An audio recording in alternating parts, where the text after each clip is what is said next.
28টা flight বাতিল হয়েছে।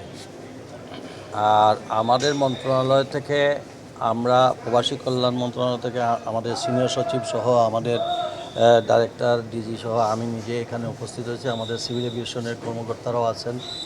আমরা যেসব ফ্লাইটে প্যাসেঞ্জার ক্যান্সেল হওয়াতে যারা আছে তাদেরকে আমরা অ্যাকোমোডেশন করেছি এবং স্টিল এখন পর্যন্ত আমরা যারাই ফ্লাইট ক্যান্সেল তাদেরকে আমরা তাদের থাকা খাওয়ার ব্যবস্থা এবং গন্তব্যস্থলে পৌঁছে দেওয়ারও আমরা সব ব্যবস্থা নিয়েছি।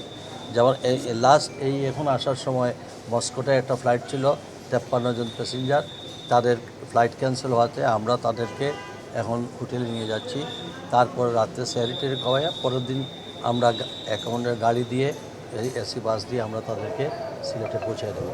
এইভাবে আমরা যেখানেই লাস্ট এখন সৌদি একটা এয়ারলাইন্সে যাওয়ার কথা, সৌদি এয়ারলাইন্স যদি অপারেট করে তাহলে তো ভালো, অপারেট না করলে এই প্যাসেঞ্জারদেরকেও আমরা তাদেরকে সেফ জায়গায় অ্যাকোমোডেশন করে নিয়ে তাদেরকে তাদের গন্তব্যস্থলে পৌঁছানো পর্যন্ত আমরা এখানে অবস্থান করছি।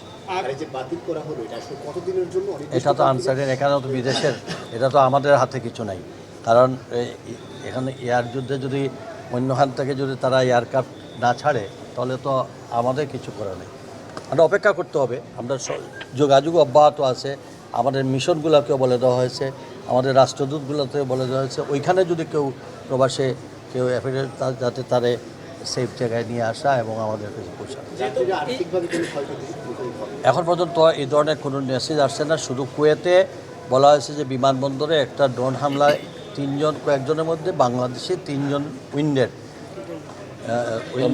দুইজন, কেউ বলছেন 2 জন একটু, আর সকল এয়ারলাইন্স। হ্যাঁ, তো এখন আমাদের এমবেসি তাদেরকে মনিটর করতেছে। আমরা বলছি আমাদেরকে টাইম টু টাইম, যেহেতু একটা হিউজ পরিমাণ মানুষ মধ্যপ্রাচ্যে থাকে, সেই ক্ষেত্রে এই যে নিরাপত্তা ঝুঁকিতে যদি আরও বাড়ে, যেহেতু যুদ্ধ চলছে, সেক্ষেত্রে তাদেরকে দেশে আনা বা তাদেরকে নিরাপদ স্থানে নেওয়ার ক্ষেত্রে কোনো, আমাদের ফরেন মিনিস্ট্রি সহ আমরা সব অ্যালার্ট আছি, যোগাযোগ অব্যাহত রয়েছে।